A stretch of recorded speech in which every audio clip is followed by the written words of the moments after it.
Tuan-tuan sekalian, saya nak tutup ceramah saya ini dengan nak buat kesimpulan para pemimpin kita yang pada hari ini sedang memimpin negara bangsa kita, yang majoriti rakyat negara ini sejak sekian lama menjadi teras kepada kekuatan politik, ekonomi, kestabilan negara kita ni adalah orang-orang Melayu.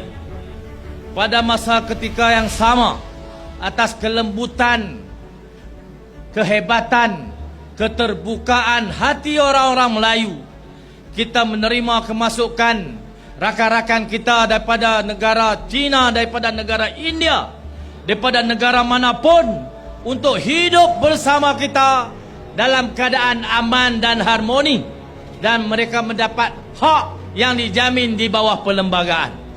Tuan-tuan sekalian, selepas 66 tahun, oleh kerana isu kemerdekaan sudah kita lepasi, sudah dilupakan, sejarahnya pun tidak diungkapkan lagi, buku-buku teks pun cuba diubah, cuba ditulis semula, buku-buku kartun untuk menggambarkan kekejaman komunis pun nak diangkat sebagai pejuang kemerdekaan.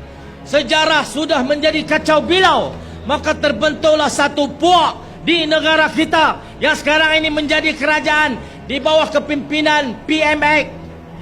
Bercampur gaul, bercampur bau mereka ini di bawah satu kepahaman yang saya tak tahu nak simpulkan apa. Semua rojak ada dalam tu.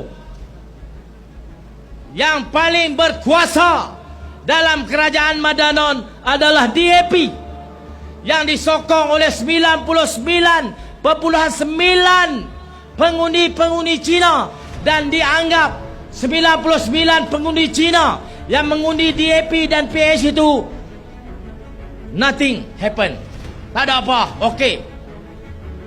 Kita PAS Bersatu yang cuba mengumpulkan kekuatan pengundi-pengundi Melayu, bersyarah, bercakap untuk menimbulkan kesedaran, kebangkitan orang Melayu untuk bersama dengan PAS dan bersatu atas ketulinan perjuangan kita untuk bangsa Melayu dan Islam. Kita semua dipanggil resis dan kita disekat oleh satu undang-undang yang tidak pernah dibentangkan di parlimen, dipanggil larangan bercakap tentang 3R. Tangan dan kaki kita dikunci dengan larangan bercakap tentang 3R. Undang-undang ni tiba-tiba ada walaupun tidak pernah diluluskan di parlimen negara ini. Tuan-tuan sekalian, 66 tahun selepas kita halau tok nek kita, tok wan kita, mak ayah kita halau Jepun balik, halau British balik, muncul satu kelompok dalam negara kita yang dipimpin oleh PH, disokong oleh Barisan Nasional dan UMNO, membentuk kerajaan yang kita tak tahu rupa paras mereka ni sebenarnya apa. UMNO yang satu ketika dulu berjuang nasib orang Melayu, hidup Melayu, hidup Melayu, hari ini tak berani sebut. Tuan-tuan pernah dengar pemimpin Melayu, Zahid Hamidi ke Mak Hassan ke, hak jadi menteri semua, hidup Melayu, mereka dah sebut. Pernah dengar tak? Pernah dengar tak? Pasal apa mereka tak berani sebut? Pasal telok mereka kena kapit.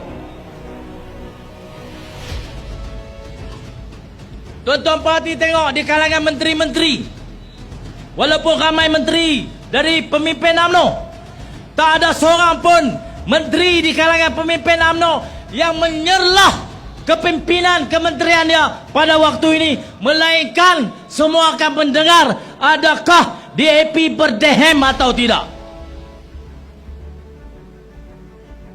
Berdehem kah gaduh? Bunyilah, tulis di Facebook ya, semua cukup telong. Takut. Tuan-tuan sekalian, kita ada pemimpin dari kalangan kita yang menganggotai gerombolan ini membentuk kerajaan, tidak berani lagi bercakap tentang kita, tentang nasib bangsa kita, tentang nasib agama kita.